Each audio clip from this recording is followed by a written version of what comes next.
y el más pequeño que tiene 8 meses.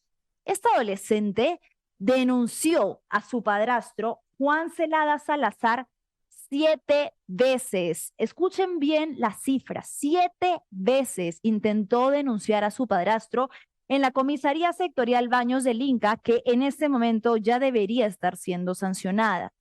¿Qué pasó?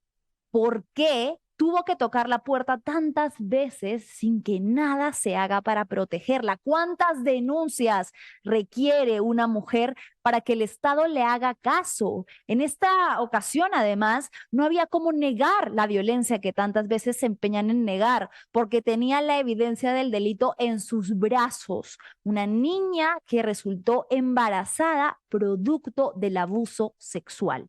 Es indignante el caso por todas las aristas por las que se mire, pero sobre todo porque arroja muchas luces y evidencias de lo desprotegidas que están las niñas, las adolescentes y las mujeres en el sistema peruano.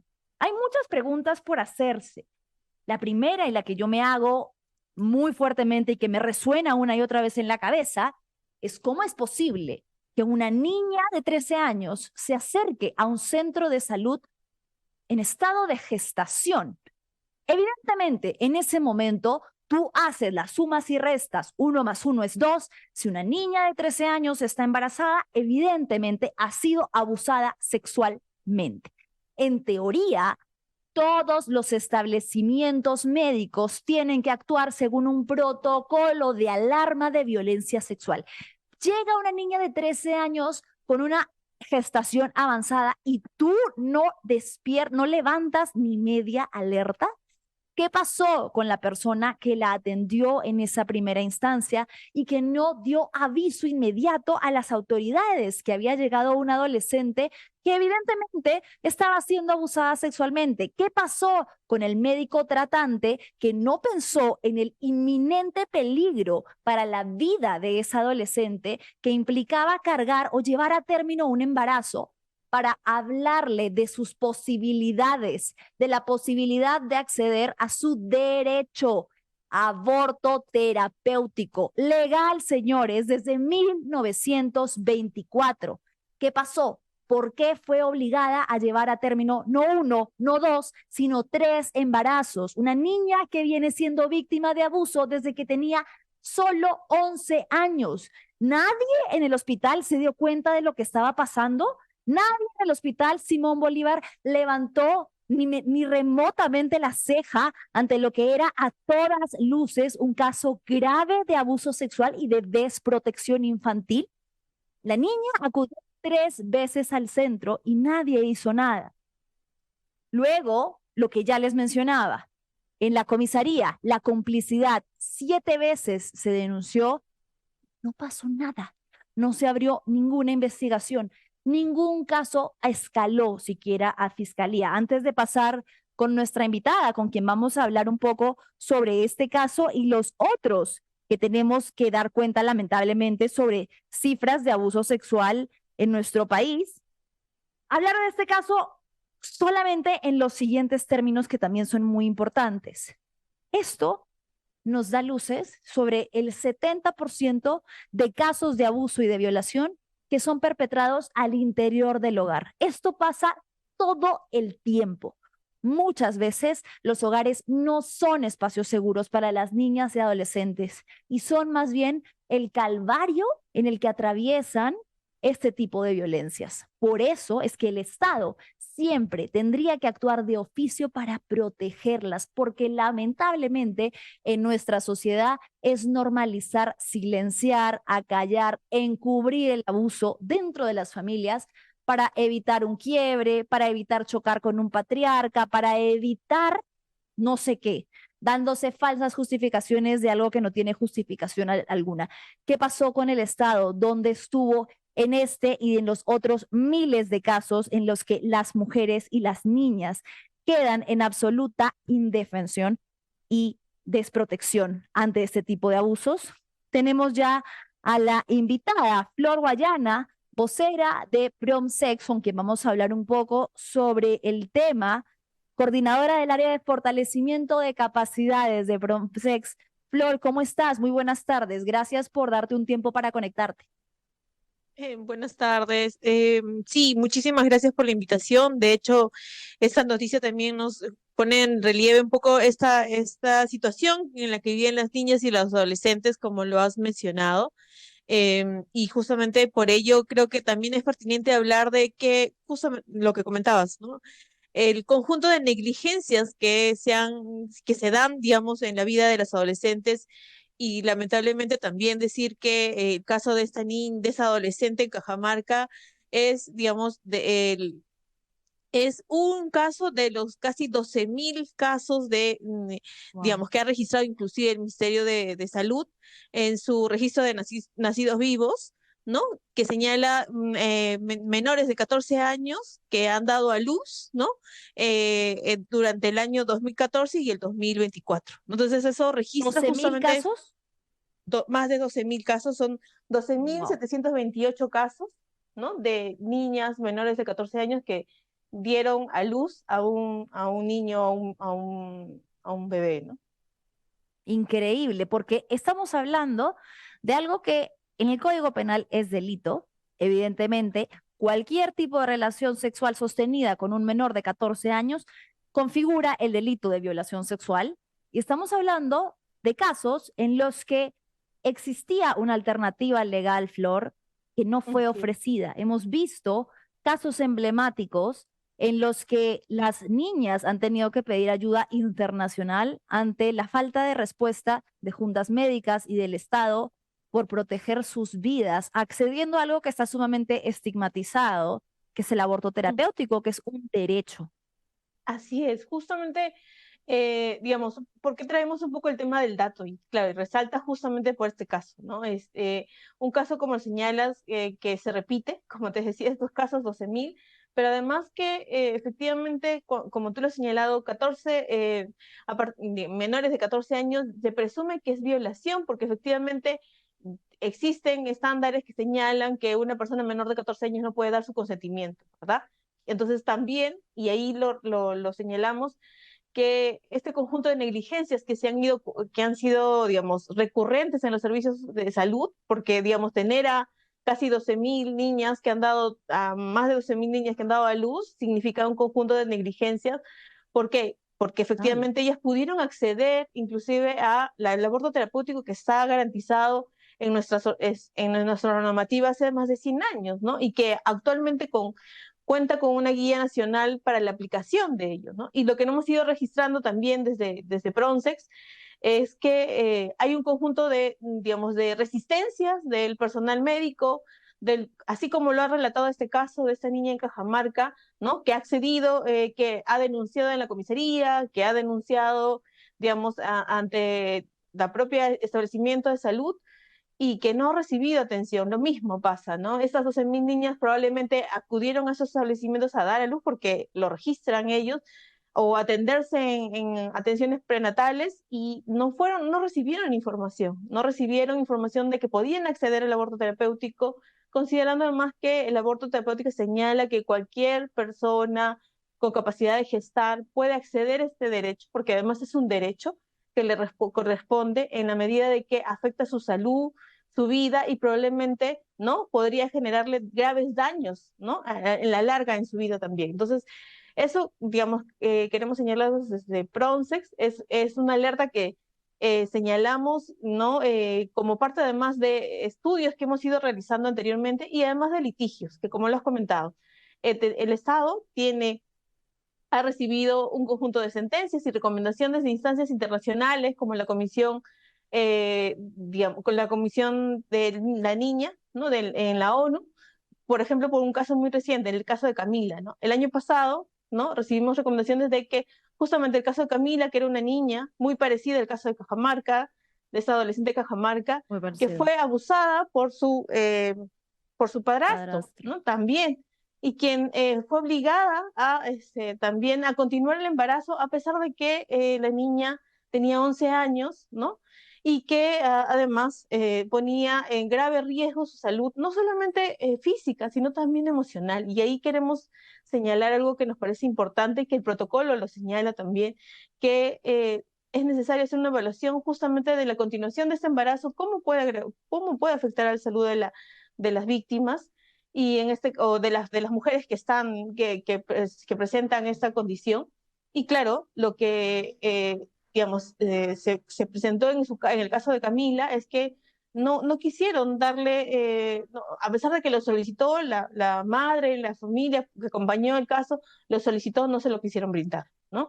Entonces, digamos, llamamos la atención de ello, ¿no? Además, esta sentencia, estas recomendaciones que han ido señalando es que todos los establecimientos públicos de salud deberían brindar esta información a quienes acuden, ¿no? Con estas características, menores de edad, que probablemente estén en situación de gestación, pero además, sobre todo, víctimas mujeres que puedan haber denunciado violencia sexual, ¿no? O adolescentes que han Claro. podido denunciar violencia sexual. Entonces, sí, es el A, caso otra de Cajamarca nos señala esta realidad, cruda realidad, que es importante de exigir que se cambien esta situación. a ver, Flor, creo que aquí hablamos de, como tú bien decías, una serie de negligencias, es decir, de una desprotección y un abandono sistemático que se ejerce Así de es. parte del Estado y que es transversal, que atraviesa diversos ejes. Primero, porque ahí está faltando algo que se le ha quitado a las infancias desde el Congreso, que es el derecho a conocer sobre el abuso. El Derechos. Congreso, Ujú. con sus lacayos como Milagros Jáuregui y Alejandro Muñante, ha logrado que se elimine de la currícula escolar la educación sexual integral, que precisamente lo que hace es hablarle a las infancias sobre prevención del abuso, sobre protocolos, sobre qué hacer y a dónde acudir, hacerles saber cómo pueden decir que no, cuáles son sus derechos, a dónde pueden pedir ayuda, cómo pueden identificar que están siendo víctimas de ese tipo de situaciones. Eso se les ha negado a las infancias desde el Congreso. Les han dicho, no es sí. Luego, otra cosa que hacen es decirle a las instituciones desde el gobierno, ¿no? Prohibido capacitar a cualquier entidad que pertenece al gobierno en materia de violencia de género. ¿Por qué? Porque ellos dicen que está ideologizada. Entonces, eliminan el enfoque de género y con esto, ¿qué hacen? Que precisamente suceda lo que ha sucedido, que la comisaría no sepa o no tenga que seguir lineamientos, que en el hospital no tengan cómo o no puedan o no quieran reportar este tipo de casos. Entonces, cada vez desde las instituciones se está desarmando, se está colaborando a que estas situaciones sucedan. Estamos en un retroceso fatal y la última instancia, creo que es esta que tú mencionas, que no deja de ser sumamente importante, que es que ya cuando una niña fue abusada, ya cuando no hay vuelta atrás sobre el abuso que ya destruyó su vida, no hay derecho a hacerla maternar, a obligarla a maternar siendo aún una criatura, poniendo en riesgo su vida y, como tú mencionabas, su salud mental también. No es solamente la física, hablando de los riesgos enormes que tiene una niña de llevar una gestación a término, sino su salud mental. Una niña abusada a la que están obligando a ser madre. Yo creo, Flor, que no hay palabras, no hay derecho para ser tan mezquinos.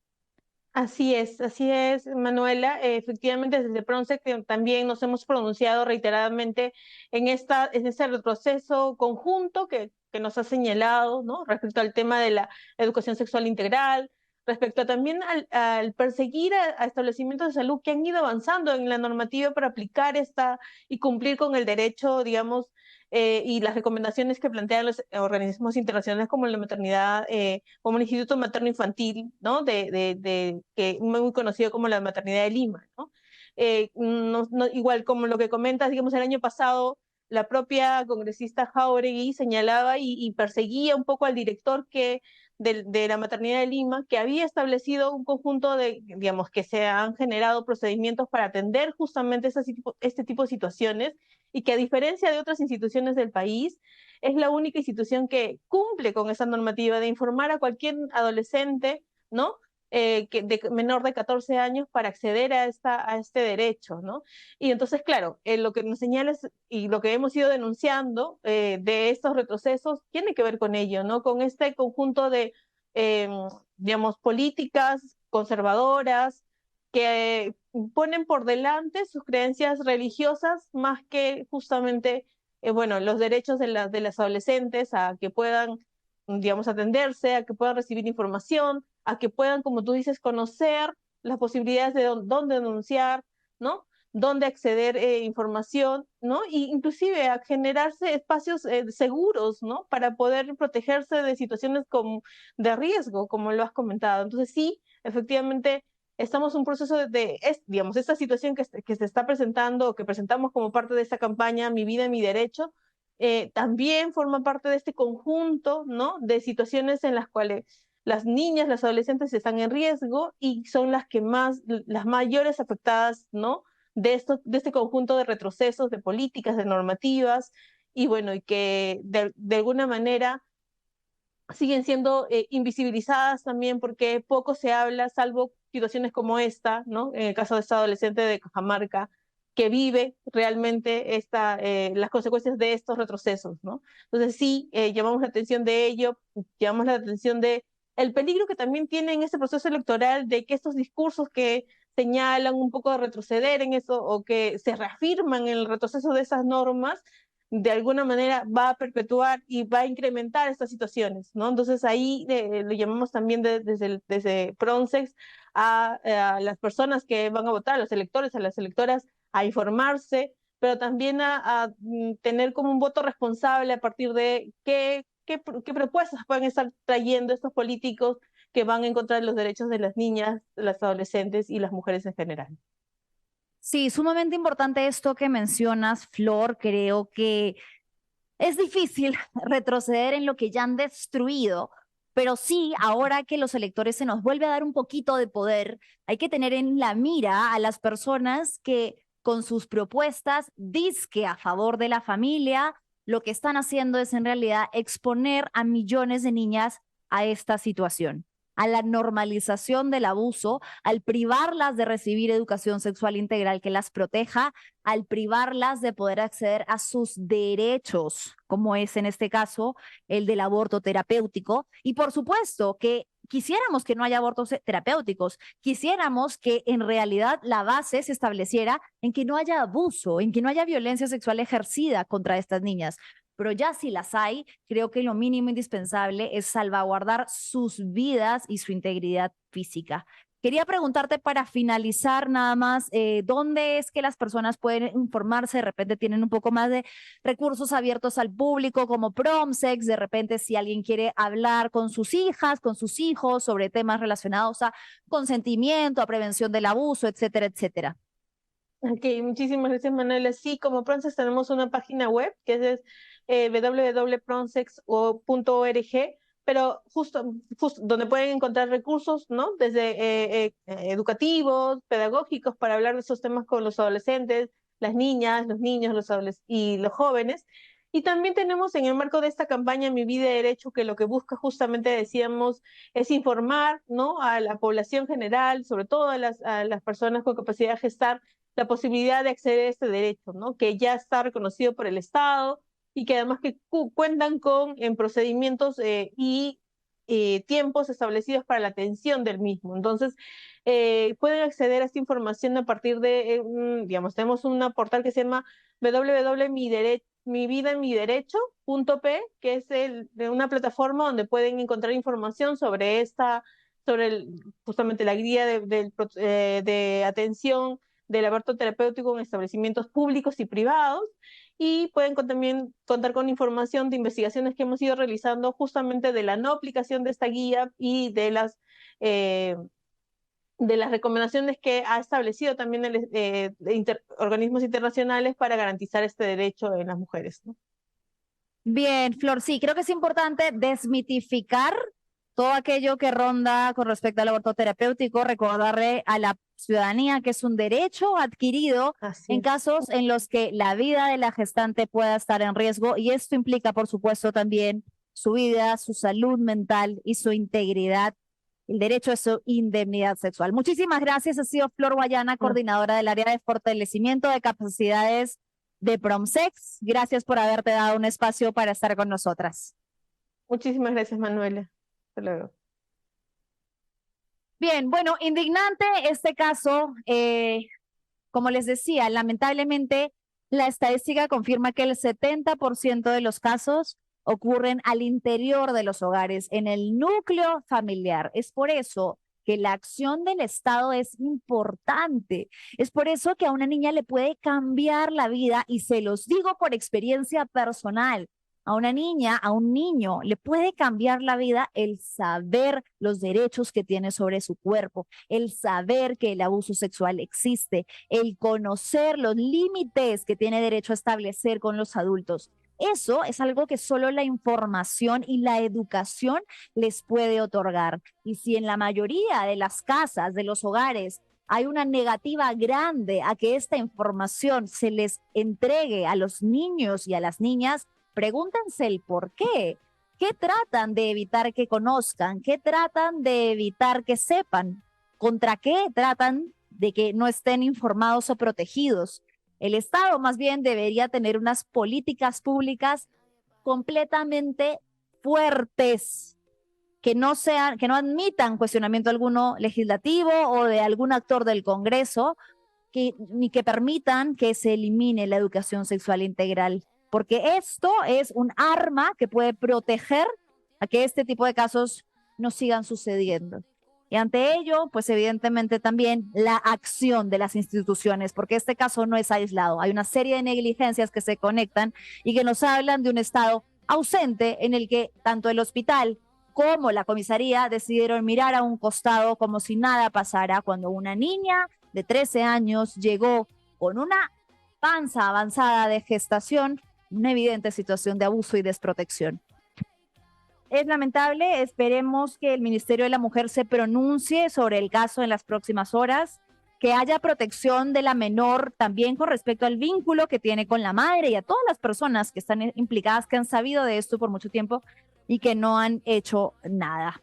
Nosotros terminamos ya el programa, se nos ha ido volando el tiempo, pero nos volvemos a conectar mañana jueves, no sin antes decirles que por favor no se olviden, para que esta información llegue a todas partes, para que nosotros podamos seguir informando y difundiendo información de valor, denle like, suscríbanse y comenten nuestro programa.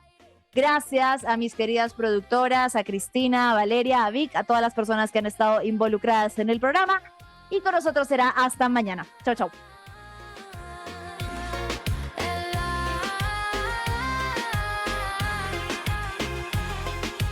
El aire, que el cambio suene.